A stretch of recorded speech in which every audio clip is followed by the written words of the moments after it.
عزیز طلبہ و طالبات، السلام علیکم ورحمۃ اللہ۔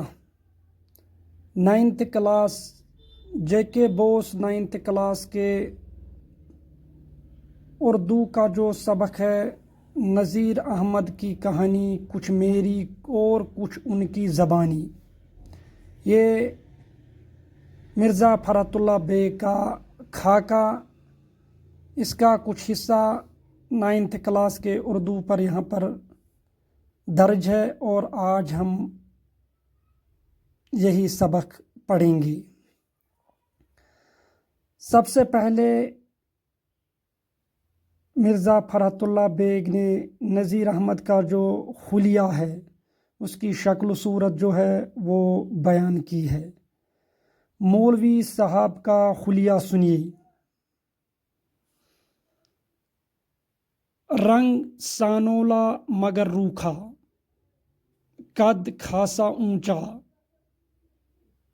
مگر چوڑان نے لمبان کو دبا دیا تھا۔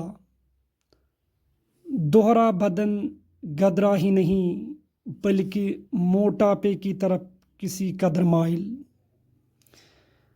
اب مولوی صاحب کا جو رنگ ہے وہ سانولا تھا۔ سانولا مینز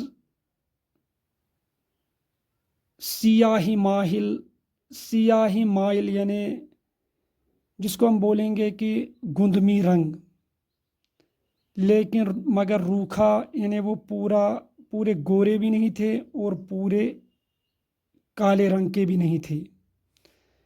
قد خاصا اونچا، مگر چونکہ چوڑان مینز جو اس کی بدن کی چوڑائی تھی، کشادگی تھی، اس نے اس جو لمبان تھا، یعنی اس کی جو اونچائی تھی، اس کو دبا دیا تھا۔ یعنی اب موٹاپے کی وجہ سے وہ زیادہ لمبے نہیں دکھتے تھے۔ دوہرا بدن، چونکہ اس کی جو باڈی تھی وہ بہت موٹی تھی، جس کی وجہ سے وہ گدرا ہی نہیں، گدرا ہم بولتے ہیں کہ جو مضبوط آدمی ہو، بلکہ موٹاپے کی طرف، یعنی وہ موٹے بھی تھے کسی قدر مائل۔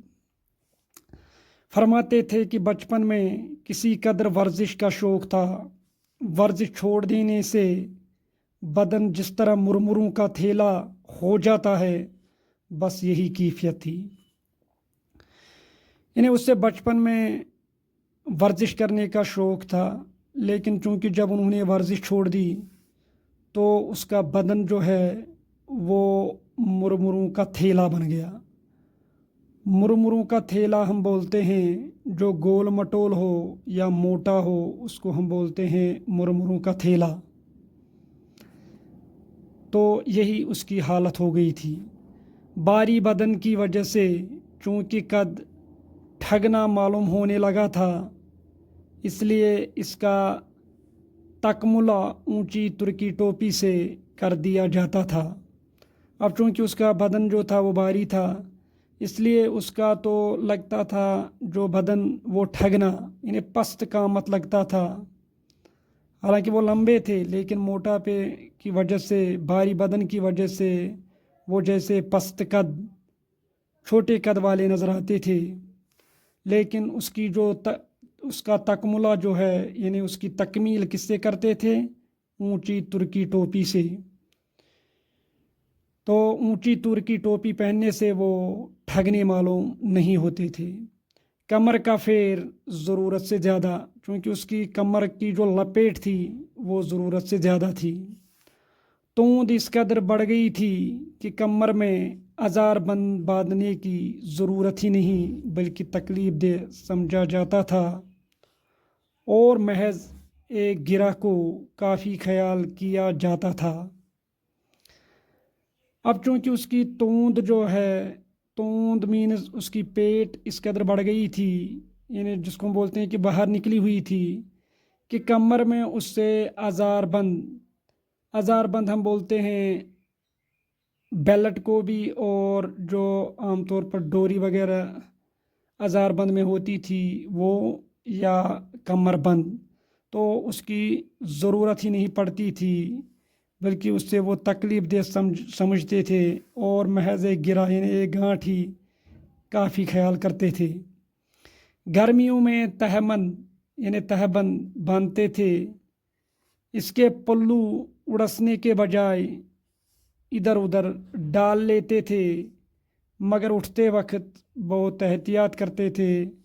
اول تو کتب بنے بیٹھے رہتے تھے، اگر اٹھنا ہوا تو پہلے اندازہ کرتے تھے کہ فی الحال اٹھنے کو ملتوی کیا جا سکتا ہے کہ نہیں۔ اب چونکہ گرمیوں میں گرمی زیادہ ستاتی تھی، اس لیے وہ تہبند باندھتے تھے، چونکہ تہبند جو ہے وہ تھوڑا کھلا ہوتا ہے، تو اس کے جو پلو ہیں تو اس کے پلو ہم بولتے ہیں آنچل کو یا دامن کو، یہ اڑسنے کے بجائے یعنی جس کو ہم بولتے ہیں کہ اڑسنے ہو گیا، ٹھونسنے بھی یا گھسانے بھی، یا جس طریقے سے جب قمیض پینٹ کے اندر رکھتے ہیں تو اس کو بھی اڑسنے بولتے ہیں، تو وہ ادھر ادھر ڈال لیتے تھے، کیونکہ اس کو خطرہ ہوتا تھا کہ کہیں پھٹ نہ جائے، کہیں تہبند پھٹ نہ جائے، اس لیے وہ ادھر ادھر اس کو ڈال لیتے تھے۔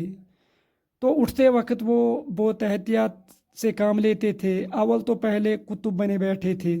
کتب ہم بولتے ہیں کہ جو سردار بھی ہو یا کسی محفل میں کوئی خاص شخصیت جو مرکزی توجہ ہو، تو ویسے ہی کتب بولتے ہیں سردار کو بھی، یا مرکزی توجہ جو ہے یا قوم کا سالار، یعنی بالکل اسی طریقے سے جس طرح وہ بیٹھتے ہیں ویسے ہی بیٹھتے تھے۔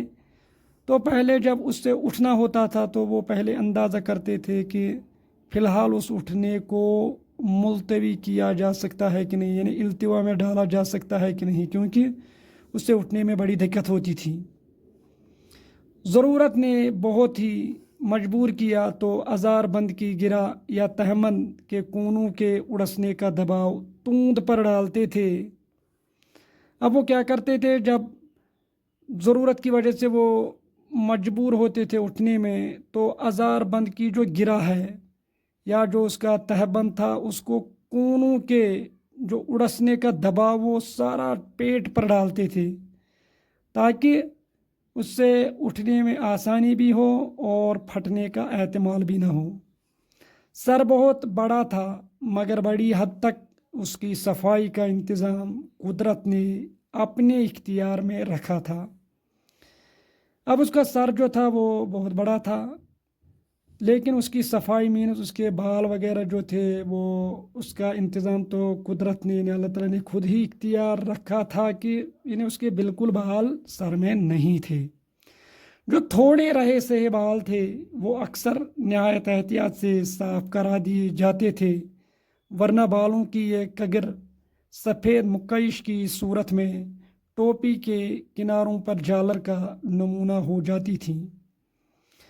اب جو تھوڑے بہت بال تھے وہ احتیاط سے صاف بھی کرا دیتی یعنی صاف کرتے تھے، کیونکہ جو ان کی جو بالوں کی جو کگر تھی، کگر ہم بولتے ہیں کنارہ، کیونکہ بال یعنی سر کے بیچ میں تو بال نہیں تھے، البتہ اس کے جو کنارے تھے ان میں تھوڑے سے جو بال تھے وہ سفید مکعش ہم بولتے ہیں سونے چاند کے تار یا زری کپڑا ہم بولتے ہیں، یعنی بالکل وہ اسی طریقے سے وہ چمکتے تھے۔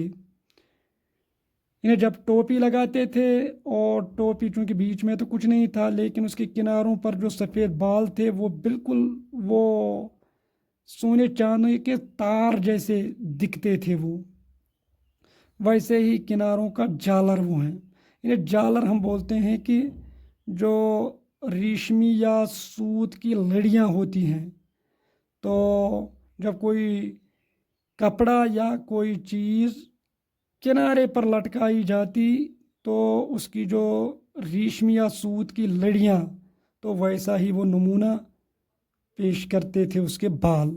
آنکھیں چھوٹی چھوٹی ذرا اندر کو دسی ہوئی تھیں، بویں گنی اور آنکھوں کے اوپر سایہ فگن تھی۔